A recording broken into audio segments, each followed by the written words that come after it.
नमस्कार, आपके साथ मैं हूं करुणा शंकर शर्मा। तो एमसीडी के 13 वार्ड्स पर उपचुनाव होने वाले, इसको लेकर तमाम जो तीन मुख्य पार्टियां हैं, बीजेपी की बात की जाए, कांग्रेस की बात की जाए, फिर आम आदमी पार्टी की बात की जाए, तीनों ने कमर कस ली है। खास तौर पर यहां पर देखना यह होगा कि अगर आम आदमी पार्टी की बात करें तो पहली बार एमसीडी का चुनाव आम आदमी पार्टी लड़ने जा रही है। तो यहां पर यह भी समझना बहुत जरूरी होता है कि आखिरकार एक साल का जो पूरा कार्यकाल लगभग रहा है आम आदमी पार्टी का, तो आम जनता इस कार्यकाल पर क्या कुछ आम आदमी पार्टी को अपना मत देती हुई नजर आ रही, क्या कुछ फैसला सुनाती नजर आ रही। इसके अलावा अगर कांग्रेस की बात की जाए तो कांग्रेस जो कि चाहे लोकसभा की बात करें या फिर विधानसभा की बात करें, शून्य पर पहुंच गई। तो क्या इस शून्य से दिल्ली में जिंदा हो पाएगी, यह उसका भी एक बड़ा टेस्ट होगा। बीजेपी की बात करें, 2013 के बाद 2015 में जिस तरीके से धाराशायी हो गई थी, तो क्या खुद को अब यहां पर एक तरीके से बढ़ाने की, ऊपर लाने की कोशिश करती नजर आएगी। कितनी तैयार है तमाम पार्टियां और इस पर जो दिल्ली की जनता है उसका क्या कुछ मूड नजर आ रहा है। टोटल न्यूज आपको अब दिखाने जा रहा है एमसीडी के उपचुनाव पर real time opinion poll. MCD का सेमीफाइनल शुरुआत कर रहे हैं।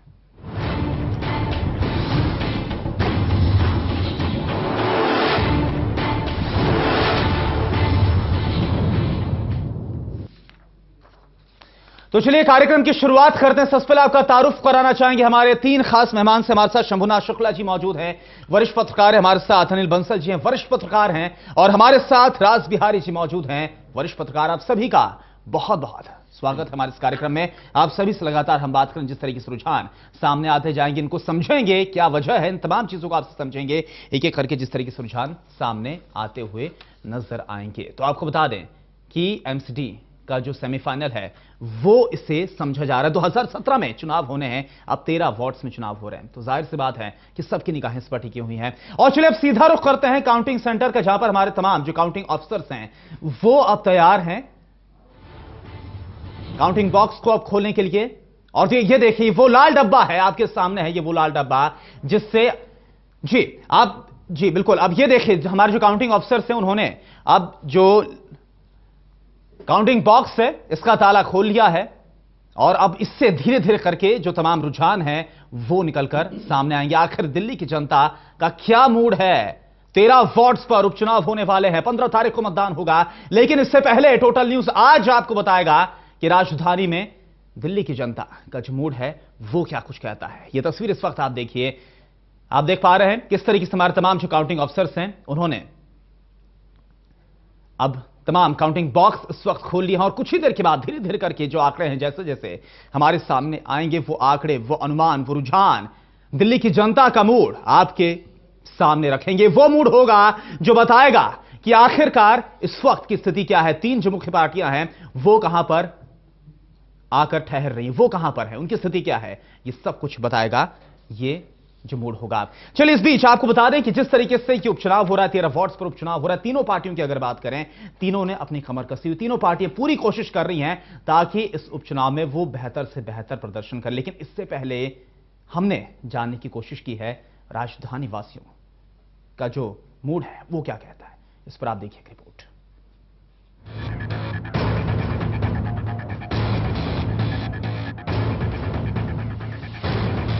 एमसीडी चुनाव के सेमीफाइनल के लिए दिल्ली वाले तैयार हैं।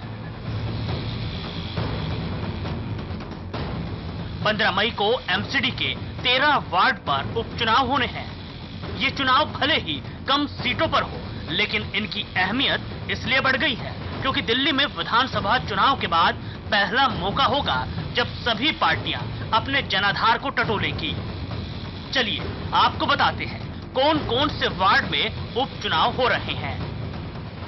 Kamruddin Nagar ward number 44, Shalimar Bagh north ward number 55, Wazirpur ward number 67, Balli Maharan ward number 86, Vikas Nagar ward number 124, Nawada ward number 126, Matiala ward number 136, Munirka ward number 166, Nanakpura ward number 168, Bhati ward number 176, Tehkhand ward number 199, Khichripur ward number 214, Jhilmil ward number 238। इन सभी वार्ड में चुनावी रंग देखने को मिल रहे हैं। उम्मीदवार जनता के बीच अपने वादों और इरादों को लेकर पहुंच रहे हैं। लेकिन दिल्ली क्या सोच रही है, कौन बाजी मारेगा, इस बार ये जानने के लिए हमारी टीम फिर पहुंची दिल्ली की गलियों में और किया ओपिनियन पोल।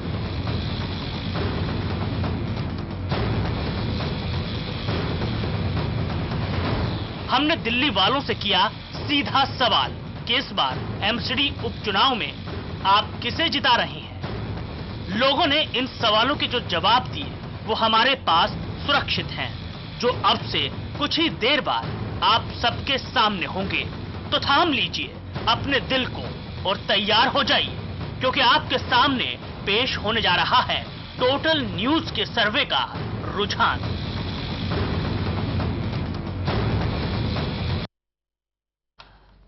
दरअसल अगर बात की जाए टोटल न्यूज के सर्वे की, तो आपको हम बता देना चाहते हैं कि इसकी विश्वसनीयता इसलिए है क्योंकि साल 2008 से लगातार हम सर्वे कराते आ रहे हैं तमाम चुनाव में, और इस बार एक बार फिर से क्योंकि एमसीडी का उपचुनाव है, हमने एक बार फिर से हम जनता के बीच गए, हमने सर्वे कराया, उनकी राय जानी। और यहां पर यह आपको हम बता दें कि हम किसी दूसरी संस्था, किसी दूसरी एजेंसी से बिल्कुल मदद नहीं लेते हैं। यह खुद का टोटल न्यूज का सर्वे होता है। समाज के हर तबके से, समाज के हर वर्ग के बीच हम जाते हैं और उनसे उनकी राय जानते हैं कि आखिरकार उनकी राय क्या है। आप देखिए जरा।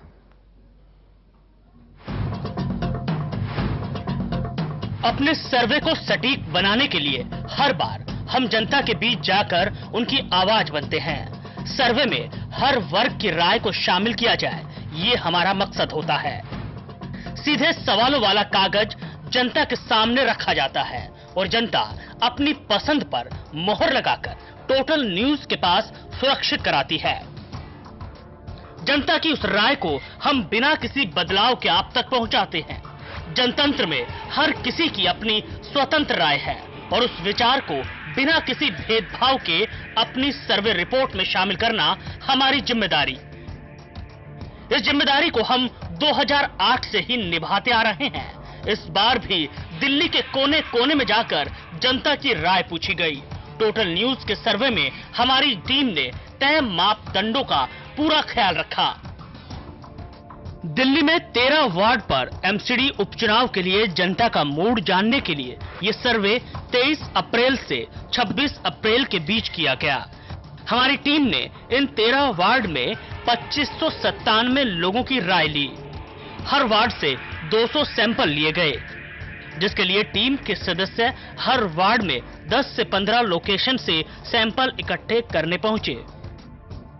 ऐसा गहन सर्वे इसलिए क्योंकि चूक की कोई गुंजाइश ना हो।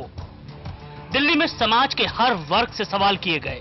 सर्वे में बगैर किसी लाग लपेट के टोटल न्यूज ने साफ और सटीक सवाल किए और उसे बिना किसी बदलाव के आपके सामने पेश कर रहा है।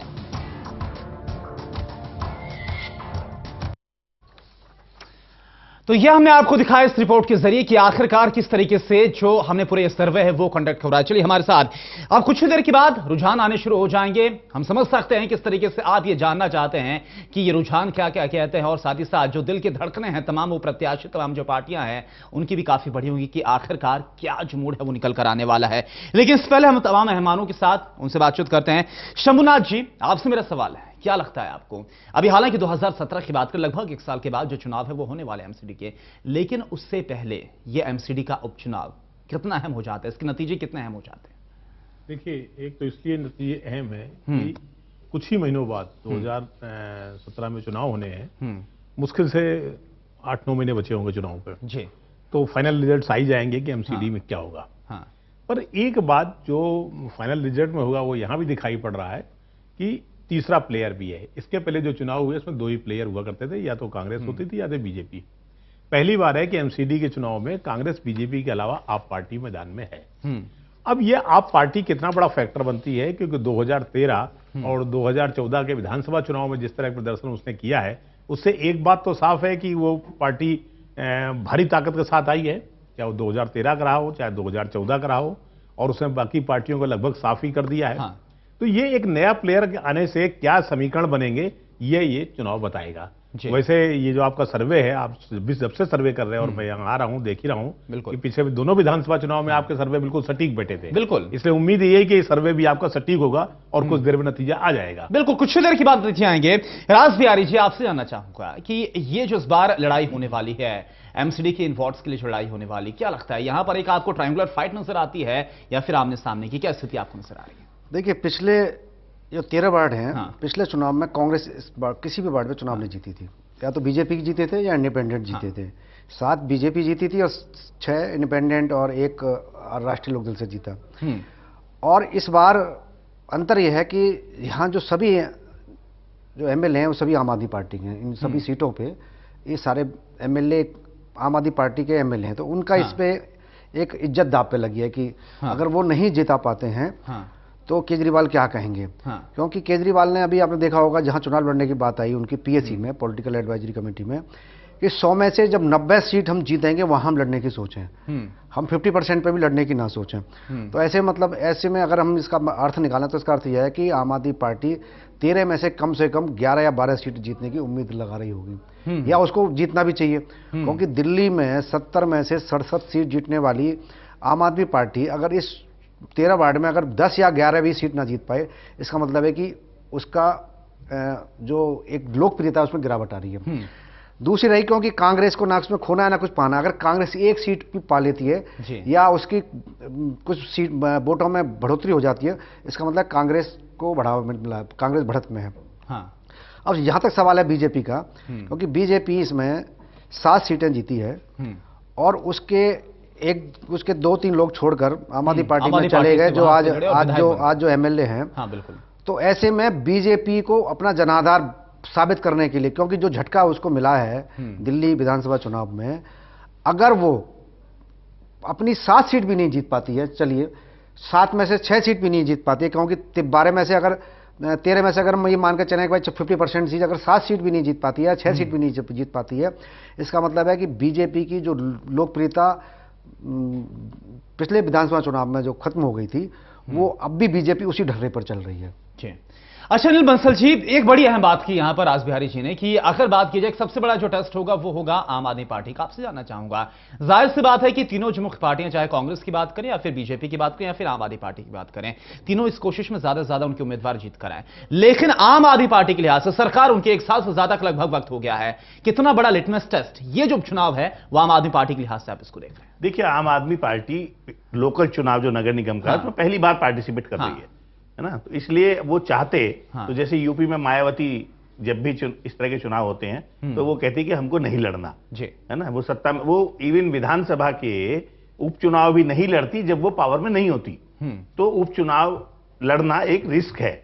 और खास तौर से दिल्ली की जो अरविंद केजरीवाल की पार्टी है, वो पहली बार निगम चुनाव में उतर रही है, तो वो चाहते तो इस चुनाव को छोड़ भी सकते थे, ना उसमें पार्टिसिपेट करते। और तीनों निगमों में जो बहुमत रहा है, जो मेयर है, वो बीजेपी के हैं। तो इस नाते अगर हम बात करें तो आम आदमी पार्टी ने एक जोखिम लिया है, और ये जोखिम इसलिए लिया है कि उसका मूल्यांकन जरूर होगा। भले नगर निगम का है ये चुनाव, और वो भी 13 सीटों का उपचुनाव है, कोई बड़ा मतलब इसको हम अरविंद केजरीवाल की सरकार के कामकाज से जोड़कर हमको देखना नहीं चाहिए। लेकिन चूंकि राजनीति में सब चीजों के निहितार्थ होते हैं, उसका संकेत निकलता है। तो अगर वो यहां जीतते हैं तो वो कहेंगे हमारा जनाधार नीचे तक है और हम एमसीडी चुनाव में भी आएंगे।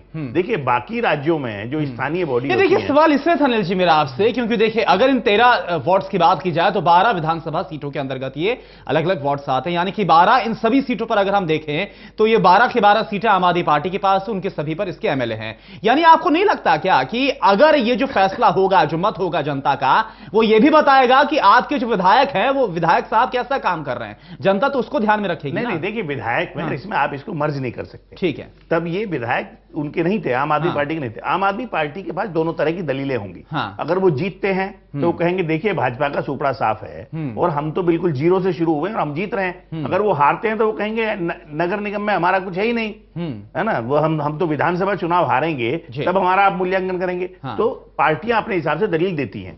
पर ये चूंकि दिल्ली में नगर निगम भी विधानसभा की तरह ही महत्वपूर्ण चुनाव होता है, बाकी राज्यों में स्थानीय निकाय के चुनाव को महत्व नहीं मिलता। दिल्ली में निगम पार्षद बनना एक बड़ी प्रतिष्ठा की बात मानी जाती रही है हमेशा से, क्योंकि यहाँ का बजट भी बड़ा है और नगर निगम यहाँ प्रभावित करता है लोगों को, उनकी रोजमर्रा की समस्याओं को, उनकी चिंताओं को। तो मुझे लगता है कि जो मुख्य बात है, जो राज बिहारी जी ने कहा, कांग्रेस के लिए तो महत्वपूर्ण है एक सीट भी मिलना, वो उसमें संजीव नहीं पा जाएंगे। बीजेपी के लिए मुश्किल ये है कि तीनों नगर निगम में उसका बहुमत है। अगर वो ये अपनी सीटें भी नहीं बचा पाते हैं तो कहीं ना कहीं एक तरह से उनको सोचना होगा। वो ये दलील नहीं दे सकते कि आम आदमी पार्टी की लोकप्रियता, मतलब अगर वो जीत भी जाएं 6 सीटें तब भी वो कहेंगे आम आदमी पार्टी के खिलाफ जनादेश है, ऐसा नहीं कह सकते। क्योंकि नगर निगम में जो भी जनादेश आएगा वो सीधे तौर पर भाजपा को प्रभावित करने वाला होगा। और आम आदमी पार्टी के लिए इसलिए होगा क्योंकि वो ये जोखिम ले रहे हैं, वो नगर निगम चुनाव में जा रहे हैं। तो मुझे लगता है आम आदमी पार्टी ने बड़ा, लेकिन पूरी तैयारी के साथ जा रहे हैं, बड़े बड़े दावे आप कर रहे हैं। और मुझे लगता है कि उन्होंने अपना कोई ना कोई सर्वे किया होगा, अपना होमवर्क किया होगा, और कहीं ना कहीं ये उनके आत्मविश्वास को दर्शाता है कि वो विधानसभा अगला चुनाव होगा, ठीक है ना, उसके लिए जोखिम लिया उन्होंने। ठीक है, चलिए इस बीच चलिए अब आपको पहला जो राउंड है उसके जो रुझान है वो सामने आ गए हैं, और वो जो रुझान है हम आपको दिखाते हैं। पहला राउंड एमसीडी उपचुनाव के लिए टोटल न्यूज का ओपिनियन पोल। पहले राउंड की 4 सीटों के रुझान में आम आदमी पार्टी को 3 सीट मिलने का अनुमान, जबकि बीजेपी खाता भी नहीं खोल पाई है। तो वहीं कांग्रेस के खाते में 1 सीट जाने का अनुमान। तो ये देखिए जो पहला राउंड है 4 सीटों के लिए 4 वोट्स को लेकर जो पहला राउंड है वो सामने आ गया है, और यहां पर सबसे ज्यादा जो फायदा है वो रुझानों में आम आदमी पार्टी को मिलता हुआ नजर आ रहा है। और बीजेपी, जो कि तीनों एमसीडी की बात की जाए तीनों पर काबिज है, लेकिन बीजेपी अपना खाता भी खोलती नजर नहीं आ रही है। और वहीं कांग्रेस की बात करें, जो कांग्रेस शून्य पर चली गई थी, वो यहां पर कहीं ना कहीं कुछ अच्छा करती नजर आ रही है।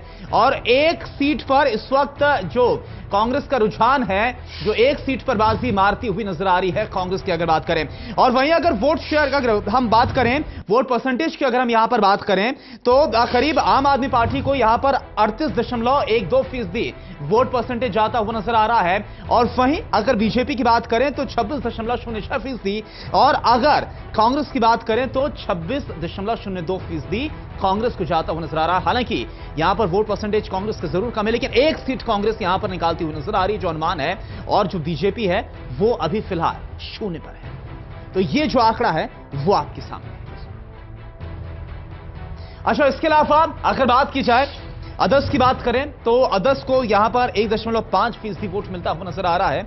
और अगर जो निर्दलीय उम्मीदवार इंडिपेंडेंट है उनको 2.5% जो मत है वो पड़ता हुआ नजर आ रहा है। तो एक ये जो पहले राउंड के बाद जो एक बड़ी तस्वीर है वो इस वक्त हम आपको दिखा रहे हैं। कुल 13 वार्ड्स पर उपचुनाव हो रहे हैं, और इसमें से जो पहला राउंड है उसमें 4 सीटों का जो रुझान है, जो अनुमान है, वो सामने आ गया है। और वो रुझान इस वक्त हम आपके सामने रख रहे हैं। और यहां पर पहले राउंड में जो बाजी मारती नजर आ रही है वो है आम आदमी पार्टी, जो कि 3 सीटों पर इस वक्त बाजी मारती नजर आ रही है। जो रुझान है वो 3 सीटों पर आम आदमी के पक्ष में जाता नजर आ रहा है। कांग्रेस 1, हालांकि बीजेपी ने अपना खाता भी नहीं खोला है। शम्भुनाथ जी, कैसे ये जो रुझान निकलकर सामने आया है, कैसे आप इसको देखिए? एक बात तो साफ हो गई कि जो अभी तक का रुझान है वो ये बता रहे हैं कि बीजेपी एकदम साफ होती जा रही है, और वोट में जो परसेंटेज में गैप है वो लगभग उतना ही है जितना कि 2014 के विधानसभा चुनाव में था। काफी बड़ा गैप है कि 26% और 38% का मतलब होता है 12%। तो 12% वोट बीजेपी अपना खोती नजर आ रही है, और कांग्रेस भी लगभग इसी के इर्द गिर्द है, लेकिन एक सीट उसे मिल रही है। तो दोनों को फायदा है। बीजेपी 3 पे है और कांग्रेस 1 पे है, यानी 4 सीटों को जिनकी अभी रुझान पता चला है उसमें से 3 पे ऑलरेडी आप जा रही है और 1 पे कांग्रेस जा रही है, यानी बीजेपी एकदम शून्य पे चली गई है। तो लगभग वैसे ही चुनाव है जैसा कि विधानसभा में हुआ। तो ये माना जाना चाहिए कि पिछले लगभग 1.5 साल में कोई बहुत फर्क नहीं आया है। स्थितियां वही हैं जो 2014 के चुनाव में थी, कि जिस तरह से वहां पर तब बाजी मारी गई थी, लगभग उसी तरह का नजर आ रहा है। जी राज बिहारी जी, ये जो आपके पक्ष में 3 सीट का रुझान जा रहा है, क्या किन चीजों का आप यहां पर वजह मानते हैं? क्या हाल फिलहाल में जो बीजेपी और आपकी जो फाइट नजर आई है भ्रष्टाचार को लेकर एमसीडी में, तमाम जो मुद्दे, चाहे सफाई कर्मचारियों की बात हो, कई चीजें नजर आई थी, क्या उसका आप क्रेडिट देखते हैं? क्या चीज आपको क्या लग रहा है, ऐसा क्या है जो जा रहा है आपके पक्ष में? नहीं, ये बात आप सही कह रहे हैं। हाँ, क्योंकि दिल्ली में आम आदमी पार्टी की सरकार बनने के बाद बीजेपी को एमसीडी में जो आवश्यक कदम उठाने चाहिए थे, जी, भ्रष्टाचार को समाप्त करने के लिए या लोगों के काम तेजी से हों, सफाई का मामला है, तो वो एक जो छवि बनी बीजेपी की, वो ये बनी कि वो इस मामले में नाकारा हैं। और आम आदमी पार्टी ने अपना चाहे प्रचार किया, चाहे जो भी उसका अपना प्रचार तंत्र है, उसने ये साबित करने की कोशिश की, देखिए हम बड़े ईमानदार हैं। और इसमें कोई शक नहीं है कि आम आदमी पार्टी ने जिस तरह से आम लोगों को राहत दी है, बहुत कमजोर लोग हैं या बहुत गरीब लोग हैं, स्लम बस्ती में रहने वाले लोग हैं, अनऑथराइज कॉलोनी में रहने वाले लोग हैं, क्योंकि इसमें ज़्यादा एक आध दो अगर सीट छोड़ दें तो ज़्यादातर सीट ऐसी हैं जहां पर अनऑथराइज कॉलोनियों का वोटर ज़्यादा है और उन पर असर आम आदमी पार्टी का बहुत ज़्यादा है। उन्होंने विधानसभा चुनाव में जो किसी जमाने में कांग्रेस का वोट होता था, वो पिछले विधानसभा चुनाव में पूरा वोट आम आदमी पार्टी में चला गया। अब आप ये देखिए कि पिछले विधानसभा चुनाव में कांग्रेस को 9% वोट मिले थे, और उससे पहले 2013 में कांग्रेस को 19% वोट मिले थे, लेकिन यहाँ पे आपका सर्वे बता रहा है कि 26% वोट मिले। तो मैं जो बात कर रहा था, अगर कांग्रेस अगर अपना बढ़ाती है तो इसका मतलब कांग्रेस का जो खोआ हुआ वोट बैंक है वो उसके पास आ रहा है। और रही बात, क्योंकि और बीजेपी को जो पिछले विधानसभा चुनाव में 33-34% जो वोट मिले थे, वो घटकर 26% वोट हो गए। लेकिन जहां तक सीटों की बात है कि 4 में से अगर 3 आम आदमी पार्टी जा रही है, मैं तो ये कह रहा था कि अगर आम आदमी पार्टी ने 13 में से अगर 11 सीट, कम से कम 11 सीट नहीं जीती, तो इसका मतलब कि आम आदमी पार्टी का असर दिल्ली की वोटरों पे कम हो रहा है। जी, अनिल बंसल जी, एक बड़ी खास बात है, हमने आम आदमी पार्टी का जिक्र तो किया, लेकिन अगर कांग्रेस की बात की जाए, जो आंकड़ा हमारे सामने है, जो 13 सीटें हैं, जो 13 वार्ड से जहां पर ये उपचुनाव हो रहे हैं, वहां पर कहीं पर भी कांग्रेस का उम्मीदवार नहीं था जो कि पहले पार्षद था। लेकिन यहां पर स्थिति जो नजर आ रही है, वो अब कांग्रेस इन सीटों पर इसमें से अपना खाता खोलती नजर आ रही है। आप कैसे देखें कांग्रेस के लिहाज से देखिए जो अनुमान निकलकर सामने जो आप कांग्रेस की बात कर रहे हैं, एक तो अभी मैं कहूंगा करुणा जी कि ये क्योंकि पहला राउंड है, अभी हम इसके आधार पर निष्कर्ष नहीं निकाल सकते। नहीं, 4 सीटों का आ गया है ना, 4 सीटों नहीं, पर वो पूरा क्लियर नहीं आया है। वो उसको भी 4 सीटों का, अभी हमने पहला राउंड, कई राउंड होंगे ना, तो मुझे लगता है कि एक सीट पर अभी दूसरा राउंड भी आएगा, या ये क्लियर आ चुका है? नहीं, ये क्लियर है, आपको बता रहे हैं, ये 4 सीटों पर पहला राउंड है, फिर और बाकी की सीटों पर आएगा। अच्छा, 4 सीटों का 4 पर आ गई, आपको स्पष्ट कर। हाँ, तो जो कांग्रेस है, देखिए मैंने शुरू में भी कहा कि जो बीजेपी के लिए मुश्किल ये है कि तीनों नगर निगम में वो सत्ता में है। ठीक, तो एंटी इनकम्बेंसी रासबिहारी जो कह रहे हैं कि 11 सीटें नहीं जीतते तो आप पार्टी निश्चित रूप से उनके लिए एक खतरी घंटी है, अगर वो इस पर दांव पर बैठ गए हैं स्थानीय चुनाव में।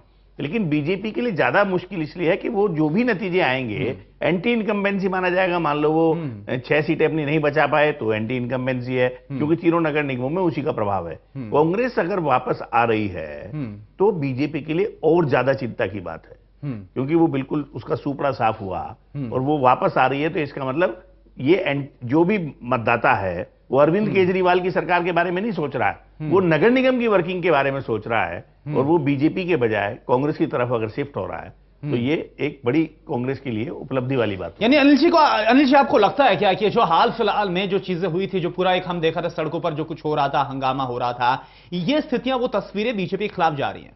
देखिए, बीजेपी का जो तंत्र है ना, वो चूंकि केंद्र की सरकार में इतने मस्त हो गए हैं कि लोकल लेवल पर वहां अभी मॉनिटरिंग है ही नहीं, उतना ना उनका कंसर्न है, ना उनकी मॉनिटरिंग है इतनी।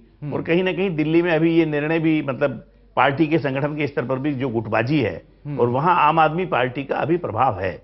लोकल मुद्दों पर ही ये पार्टी बनी है। हमने देखा अरविंद केजरीवाल ने चाहे खंबे पर जोड़कर बिजली का तार जोड़ा, चाहे आंदोलन किया, पानी के लिए किया, राशन के लिए किया, तो कहीं ना कहीं मुझे लगता है नगर निगम में आम आदमी पार्टी का प्रदर्शन काफी बेहतर होना चाहिए, ऐसा मुझे लगता है। लेकिन मेरा मानना है कि दिल्ली में जो पिछला नगर निगम चुनाव हुए, उसमें स्थानीय मुद्दे नहीं बने, उसमें चुनाव लड़ा गया क्योंकि कांग्रेस मुद्दा बना रही थी सफाई, भाजपा ने मुद्दा बनाया महंगाई, और उस महंगाई का असर 2013 के चुनाव में ही पड़ा। कांग्रेस केवल 8 सीट जीत पाई विधानसभा चुनाव में, और नगर निगम चुनाव में बीजेपी ने पूरी तरह से राष्ट्रीय मुद्दे उठाए, जैसे महंगाई का मुद्दे थे, या और भी जो स्थानीय मुद्दों पे चुनाव भी पिछली बार भी नहीं लड़ा था।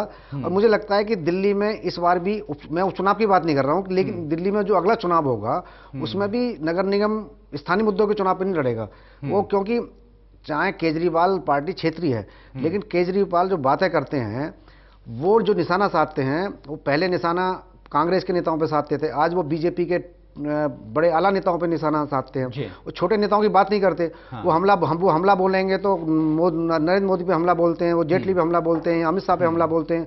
आपने देखा वो नीचे के बिल्कुल केजरीवाल कभी विजेंद्र गुप्ता के बारे में नहीं बोलते, केजरीवाल कभी सतीश उपाध्याय के बारे में नहीं बोलते।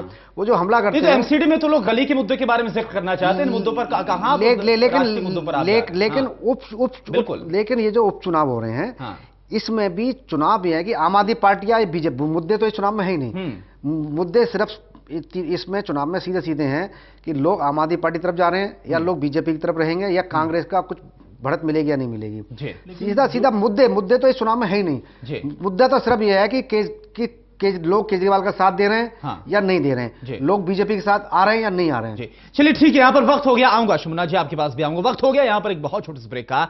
लेकिन आपको बता दें कि पहला जो राउंड है वो हमारा पूरा हो गया है। पहले राउंड के जो नतीजे वो आ गए हैं और आम आदमी पार्टी 4 में से 3 पर इस वक्त जो बाजी मारती हुई नजर आ रही है। बीजेपी ने खाता नहीं खोला है, कांग्रेस 1 पर, यानी कि कांग्रेस अब यहां पर कहीं ना कहीं रिवाइव करती हुई नजर आ रही है। वक्त हो गया है एक बहुत छोटे से ब्रेक का और 3 राउंड्स और बचे हुए, बहुत जल्द हाजिर होते हैं।